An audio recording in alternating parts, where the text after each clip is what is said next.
Thank you so much. Excellencies, ladies and gentlemen, Assalamu alaikum. Peace be upon you. While I'm going to talk about the earthquake of 2005 in the mountainous areas of Pakistan, I'm going to correlate it with the massive floods that we had in 2010, because I managed both. And it was a pity that the lessons that we learned in 2005, we could not apply it effectively in the 2010 earthquake, and that was the tragedy. I'll try to be as brief as possible. Let me first give you this context of this earthquake and understanding the scale. This earthquake happened in an area of 30,000 square kilometers of entirely hilly terrain going as high as up to 10,000 feet. 3 million people were impacted, and we lost about 600,000 houses, and the total reconstruction bill was about $6 billion. Lot of infrastructural damages, as you can see reflected on the slide. These were suffered. So we were looking at two things.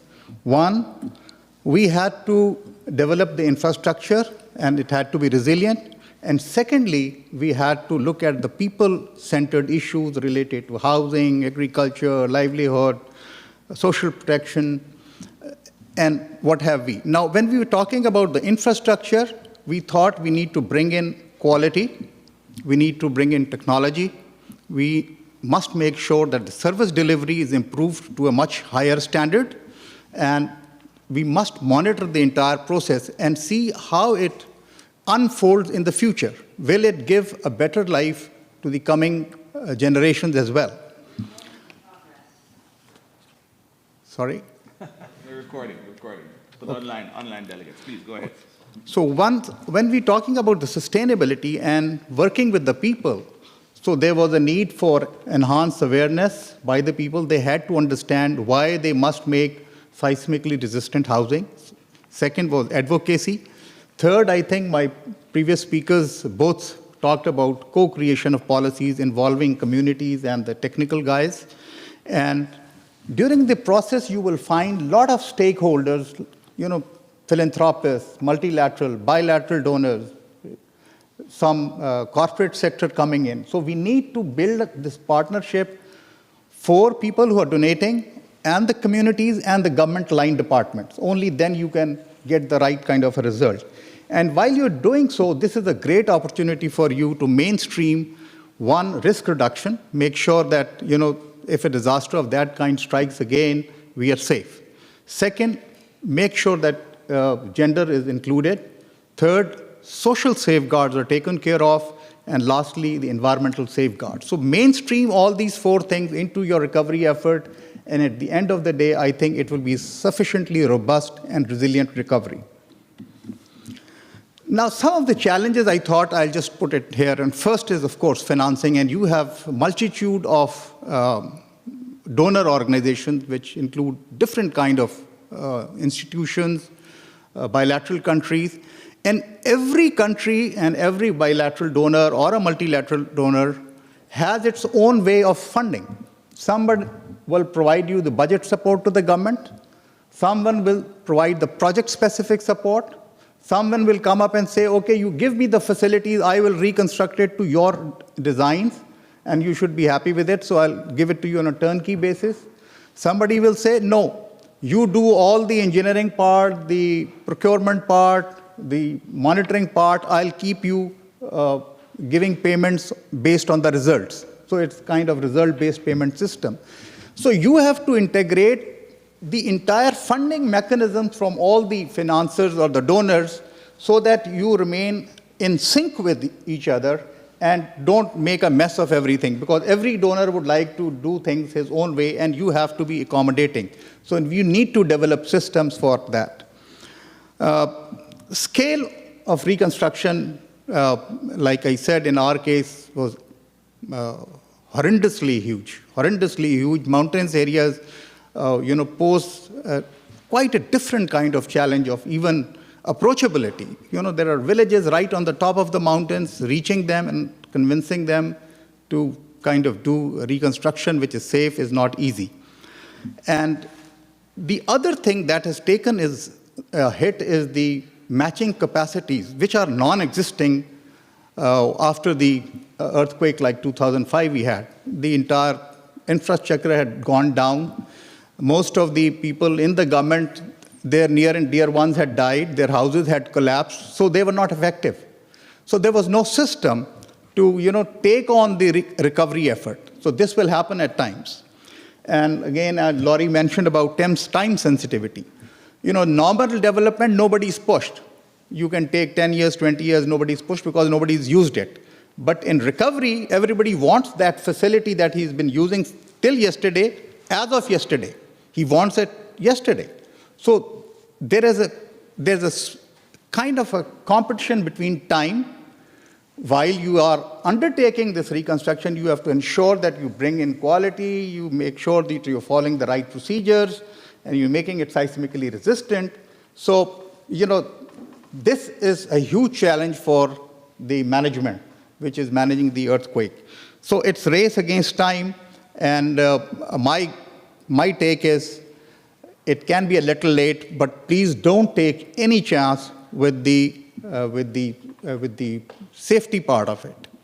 That we must make sure that whatever we do is resistant to the kind of disasters that can befall in that area. Some of the challenges, and again, we talked about consensus-based equitable policies amongst the federating units. In our case, the earthquake had come on two of the federating units. One was Azad Kashmir, and the second was the province of Northwest Frontier Province. So we had to make sure that all the policies are acceptable to both the provinces, and the kind of relief package that are provided to them are the same, and there is no discrimination. We had to look at people-centered programs, and infrastructure development must be integrated, because people-centered programs tend to move faster because they're mostly owner-driven. So houses are ready, and suddenly you come up with a road on a mountain plateau or a range, and some of these reconstructed houses can again become risky. So you have to kind of fine-tune it and sequence it in a manner that they do not kind of are kind of dangerous to each other. You can't live away or do away with the political system. And what I had seen was that there was a lot of cry by the political groups for either including or excluding certain communities. So that you have to be very, very neutral and make sure that this does not happen. There will be a lot of complaints. I'm just on the slide number 3, so please give me 5 more minutes, okay? And again, we talked about comprehensive communication and information management systems. Now, there are opportunities. We can make sure that the entire recovery is hazard resistant. This is an opportunity to do the baseline studies on the risk. You can do the multi-hazard vulnerability risk assessment. You can do the climate risk vulnerability assessment. And must focus on the social capital and service delivery as well. We are talking mostly about the structures, but in somewhere these things fall within the crevices. We must make sure. And then there will be a lot of opportunities which we must encash. Now, some of the outcomes that we were able to achieve was we rationalized the reconstruction in accordance with the need. Let's say a road was built 20 years back catering to X number of vehicles, but now the traffic flow was Y number of vehicles, so we increased the width of the road. We increased the width of the bridges. And we looked at what will be the next requirement in the next 10 to 15 years, so we upgraded the entire infrastructure in accordance with that. We also did strategic integration. There were health facilities like a family planning clinic, a vaccination clinic, a dispensary, located at different places. We put them together in one place. We had district government complex. If you look at a district like prefecture, there may be 25 or 26 departments, all located in all over the city. We said, bring them in one place. So let the deputy commissioner be the boss, and within 5 minutes, he can get all his people in a conference room. So then we made their living, we made a small hospital. So it's like a small little town in itself. Service delivery and management systems, this is an opportunity because you have the liberty of getting some of the best experts in the world working with you. So look at their systems, and those can be incorporated in your management systems. Entire reconstruction has to be hazard sensitive and risk informed. And please make sure that all the local technologies or the vernacular technologies are upgraded with the technical guys and introduced, because local people are more comfortable doing the work that they know of. And you just need to just tell them, tweak it a little bit and it will be hazard resistant. Urban centers have to be better planned, and I think we discussed a lot about it. Water quality has to be ensured that, one, the quality is improved, the second is accessibility. And look at some of the new things, like we did a lot of rainwater harvesting, which was going waste and which helped in kitchen farming and other things. Vulnerable groups. There will be a lot of people, families who would have lost their breadwinners, families where both the parents had died, families where people had suffered some, have become quadriplegics and paraplegics.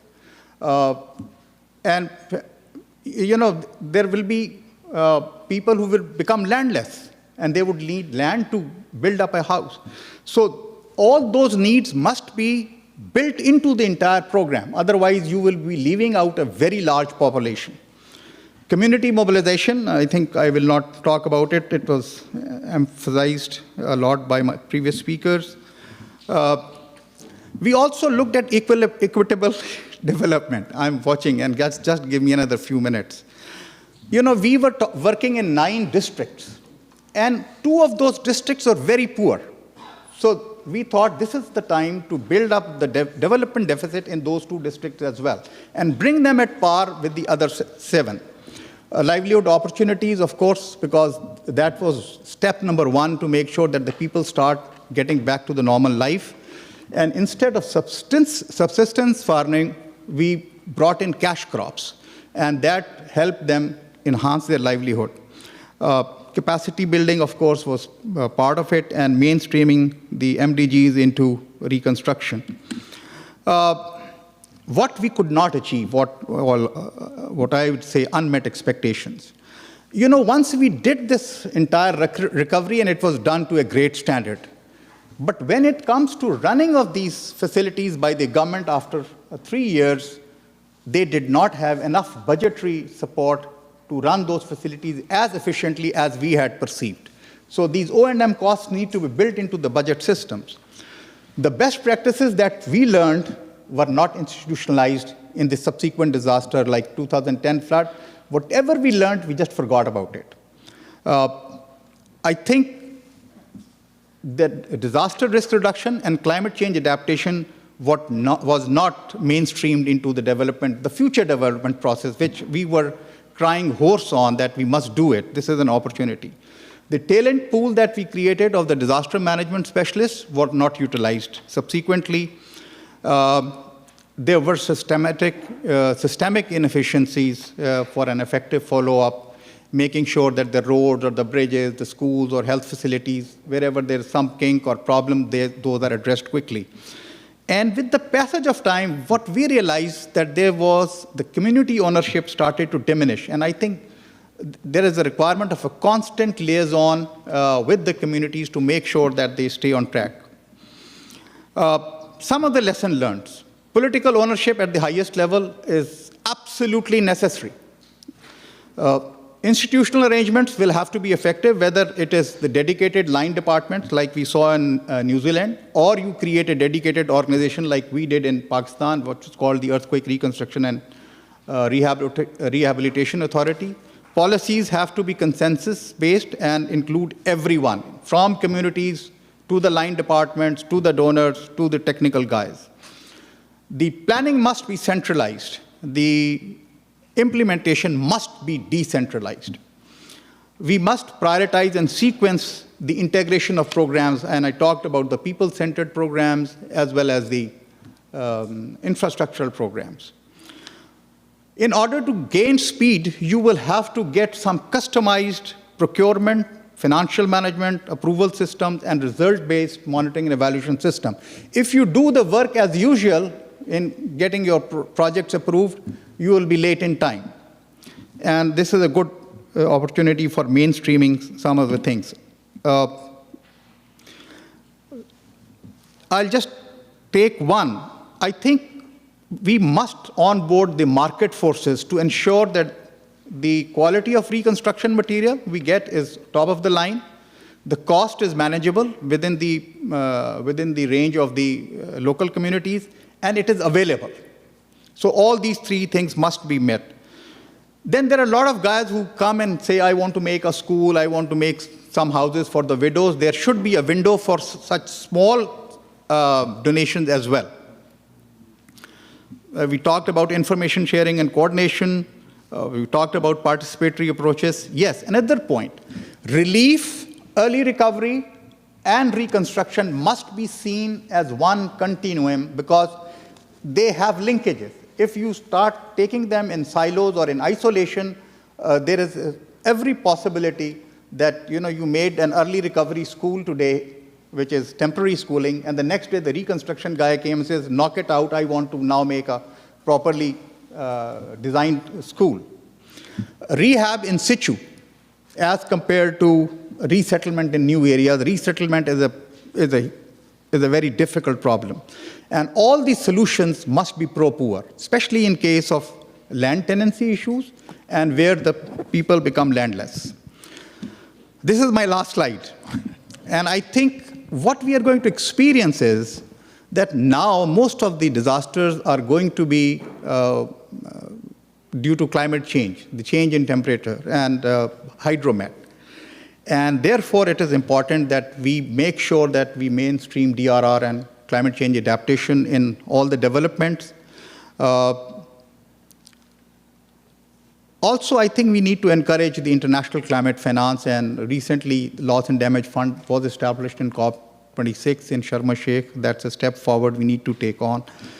I think when we talk of climate change or induced hazards, it will be regional. It will not be, in silos of Pakistan, India, Afghanistan, or Iran. It may impact more than one country. So there is a requirement for more sharing of information, coordination, early warning amongst the regional countries. Risk assessments must be done at priority because there's still a lot of areas where we have not done risk assessments. And all the next development planning must be benchmarked on the high-impact disasters that we faced, either it's earthquake or the floods. We need to develop capacities. Climate change is a relatively new subject, but not many people at the execution level know about its implication. Adopt climate-smart agriculture and integrated water source management while promoting the nature-based solutions. And I think we must also implement the nationally determined contributions that we have committed to as per the Paris Agreement. So I stop here, and I apologize, my friend, for taking a longer time. Thank you so much, sir.